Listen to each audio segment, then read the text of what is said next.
नमस्कार दोस्तों, स्वागत है आप सभी का all exam preparation YouTube channel पर। आज हम परिवार और परिवार का समाज से सह संबंध इससे रिलेटेड कुछ क्वेश्चन को सीखेंगे। तो आइए देखते हैं। हमारा पहला क्वेश्चन है, परिवार क्या है?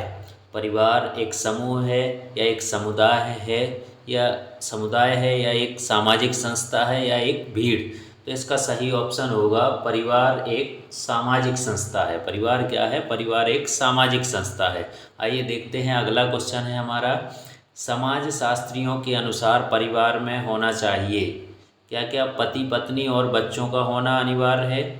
समाज शास्त्रियों के अनुसार परिवार में पति पत्नी और बच्चों का होना अनिवार्य है, या माता पिता और पति पत्नी का होना अनिवार्य है, या माता पिता और बच्चों का होना अनिवार्य है, या उपरोक्त सभी? तो इसका सही ऑप्शन होगा पहला ऑप्शन, पति पत्नी और बच्चों का होना अनिवार्य है। देखिए, किसी भी परिवार के लिए पति पत्नी और उनके बच्चे होना अनिवार्य है, तो ये इसका पहला विकल्प सही ऑप्शन होगा। अब अगला क्वेश्चन देखते हैं। तो सामाजिक जीवन की प्रारंभिक पाठशाला किसे कहा जाता है? हमारा तीसरा क्वेश्चन है, सामाजिक जीवन की प्रारंभिक पाठशाला किसे कहा जाता है? परिवार या गांव को या विद्यालय को या इनमें से कोई नहीं?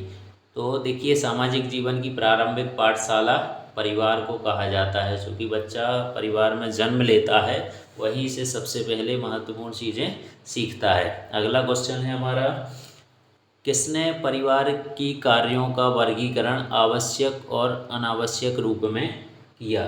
किसने परिवार के कार्यों का वर्गीकरण आवश्यक और अनावश्यक रूप में किया? पहला है हमारा मैकाइवर, दूसरा लुंडबर्ग, या ऑगवन, या निम्फाउक? तो इसका सही ऑप्शन है मैकाइवर। मैकाइवर महोदय के द्वारा परिवार के कार्यों का वर्गीकरण आवश्यक और अनावश्यक रूप में किया गया। आइए अगला क्वेश्चन देखते हैं। अगला क्वेश्चन है हमारा, परिवार के मुख्य शारीरिक कार्य हैं। परिवार के मुख्य शारीरिक कार्य हैं तो पालन पोषण, या भोजन, शारीरिक सुरक्षा, या यह सभी? तो देखिए, परिवार में पालन पोषण का कार्य भी होता, भोजन भी होता, शारीरिक सुरक्षा भी रहती, तो इसका सही ऑप्शन होगा यह सभी। नेक्स्ट क्वेश्चन है हमारा 6वें नंबर का क्वेश्चन है, परिवार की सामान्य विशेषता है।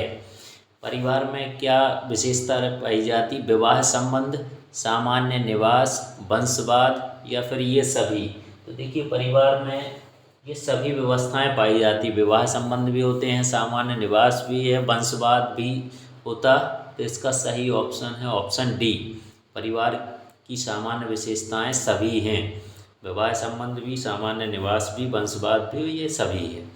तो इसका डी ऑप्शन सही होगा। नेक्स्ट क्वेश्चन है हमारा, निम्नलिखित में से कौन सा संयुक्त परिवार का एक गुण नहीं है? निम्नलिखित में से कौन सा संयुक्त परिवार का एक गुण नहीं है? आलस्य का भाव, या कृषि व्यवस्था के लिए उपयुक्त, श्रम विभाजन की सुविधा, या इनमें से कोई नहीं?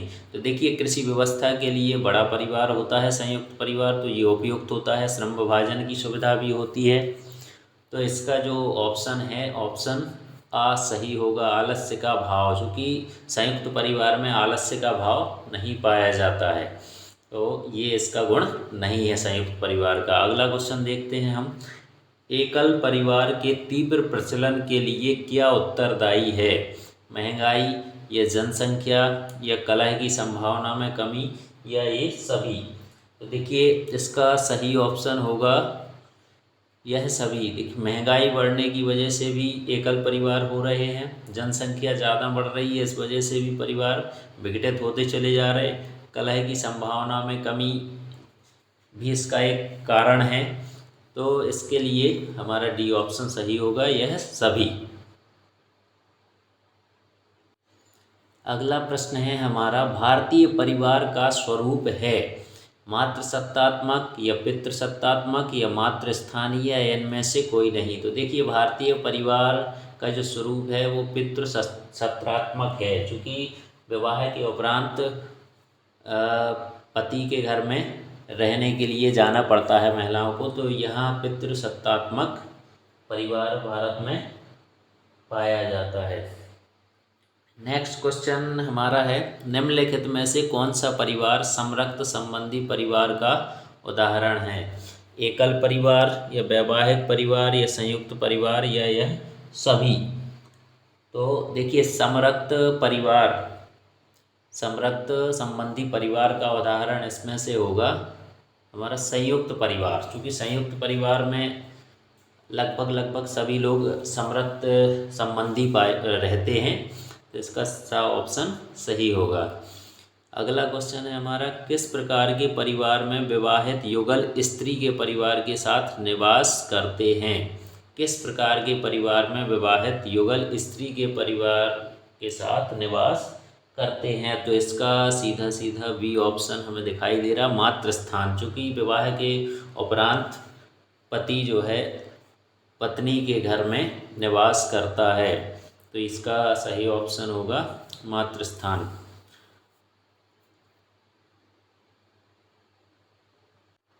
अगला क्वेश्चन है हमारा, निम्नलिखित में से किस परिवार को अभिविन्यास परिवार भी कहा जाता है? समरक्त परिवार को या वैवाहिक को या पितृस्थान परिवार को या मातृस्थान? तो इसका सही ऑप्शन होगा आ, समरक्त परिवार को अभिविन्यास परिवार भी कहा जाता है। अगला क्वेश्चन देखते हैं हम, समरक्त संबंध का उदाहरण किस प्रकार के परिवार में परिलक्षित होता है? एकल परिवार में या संयुक्त परिवार में या ए और बी दोनों या इनमें से कोई नहीं? तो देखिए, समरक्त संबंध का उदाहरण एकल परिवार में भी देखने को मिलता है और संयुक्त परिवार में भी, तो इसका सा ऑप्शन सी ऑप्शन सही होगा, ए और बी दोनों। अगला प्रश्न है हमारा, बालकों का समाजीकरण सर्वप्रथम किसके द्वारा होता है? बालकों का समाजीकरण सर्वप्रथम किसके द्वारा होता है? परिवार के द्वारा या मित्रों के द्वारा या शिक्षा द्वारा या रिश्तेदारों द्वारा? तो इसका सही ऑप्शन होगा परिवार द्वारा, चूँकि बालक परिवार में जन्म लेता है, सबसे पहले माता पिता के संपर्क में रहता है, उन्हीं के माध्यम से उसका समाजीकरण होना प्रारंभ होता है। अगला क्वेश्चन है हमारा, निम्नलिखित में से कौन सी मित्रता सर्वोत्तम है?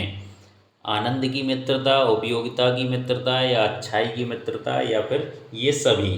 तो इसमें सबसे सटीक जो सबसे सही आंसर है अच्छाई की मित्रता, इसका सही ऑप्शन होगा अच्छाई की मित्रता। अगला 16वें नंबर का क्वेश्चन है हमारा, अरस्तु द्वारा मित्रता के वर्गीकरण में क्या सम्मिलित है?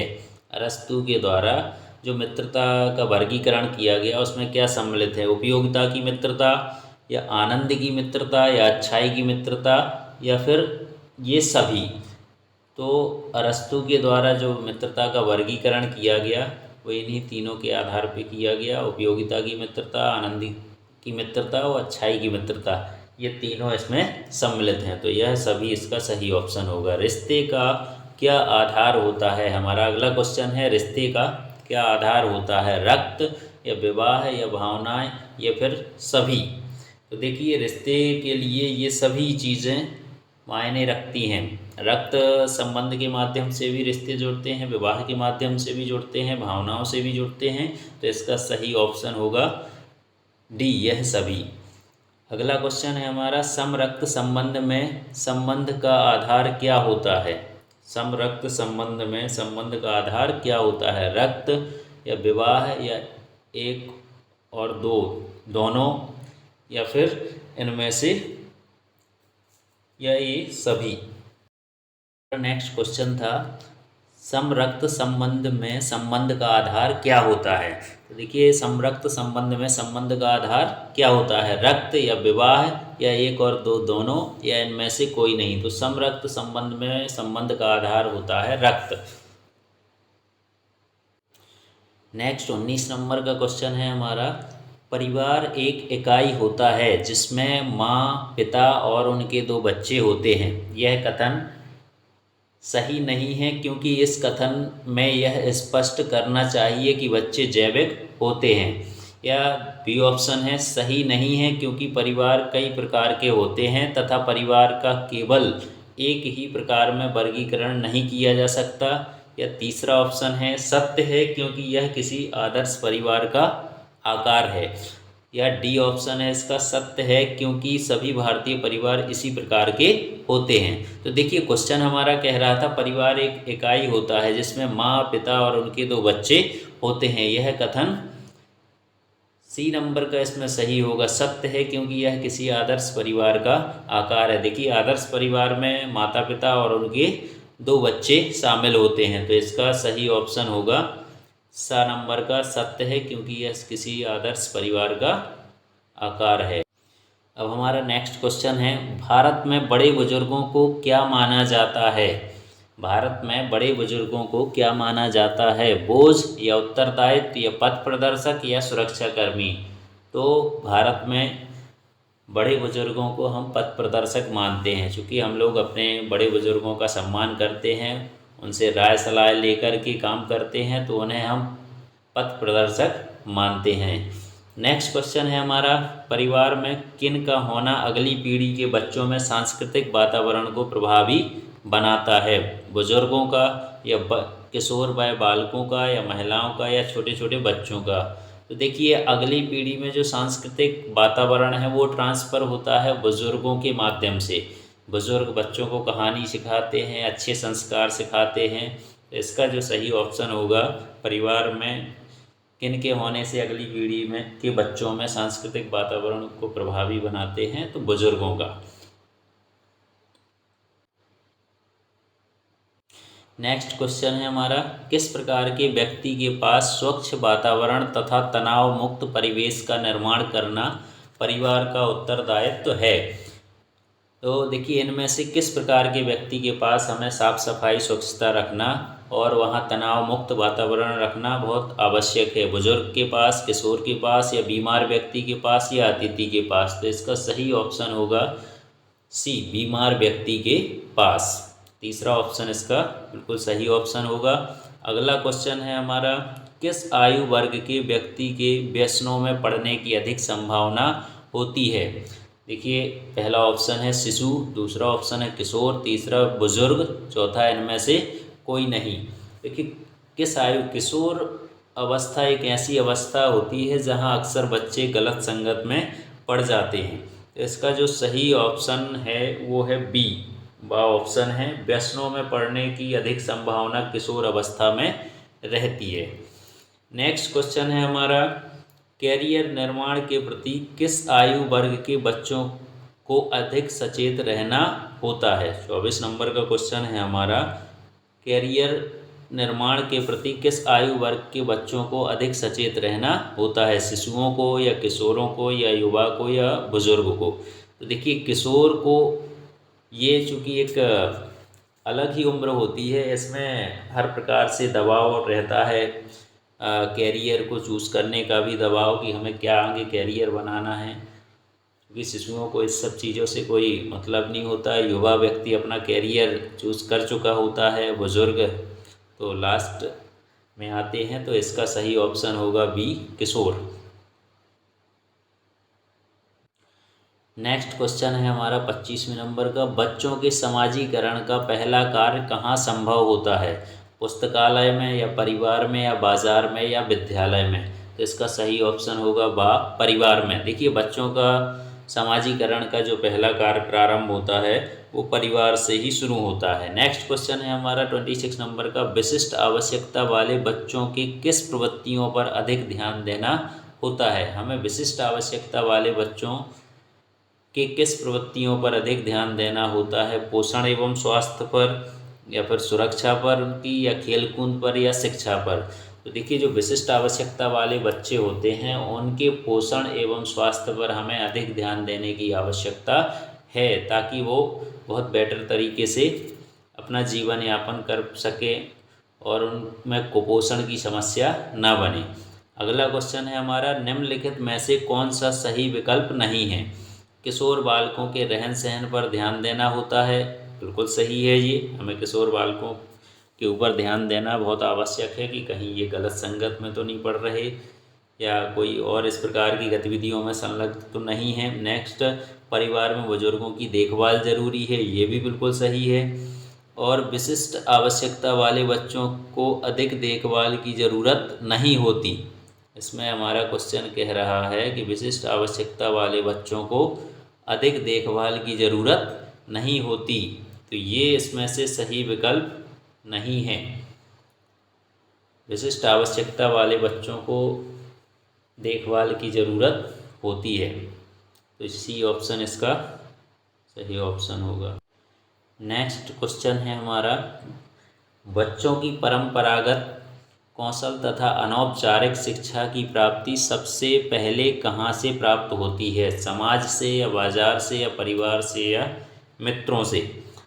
तो बच्चों की परंपरागत कौशल तथा अनौपचारिक शिक्षा की पद्धति सबसे पहले कहाँ से प्राप्त होती है? परिवार से। ये क्वेश्चन कई प्रकार से पूछ सकता है, क्योंकि बच्चा, हमें ये ध्यान रखना है कि बच्चा सबसे पहले परिवार में ही कुछ समय बिताता है, तो ज़्यादातर चीज़ें वो परिवार से ही सीखता है। उसकी प्रारंभिक शिक्षा किसी भी प्रकार की हो, वो परिवार से ही शुरू होती है। तो ये कुछ क्वेश्चन थे महत्वपूर्ण। अभी तक आपने चैनल को सब्सक्राइब नहीं किया है तो चैनल को सब्सक्राइब कर लें, ताकि सभी प्रकार के महत्वपूर्ण वीडियो आपकी परीक्षाओं की तैयारी के लिए आपको मिलते रहें।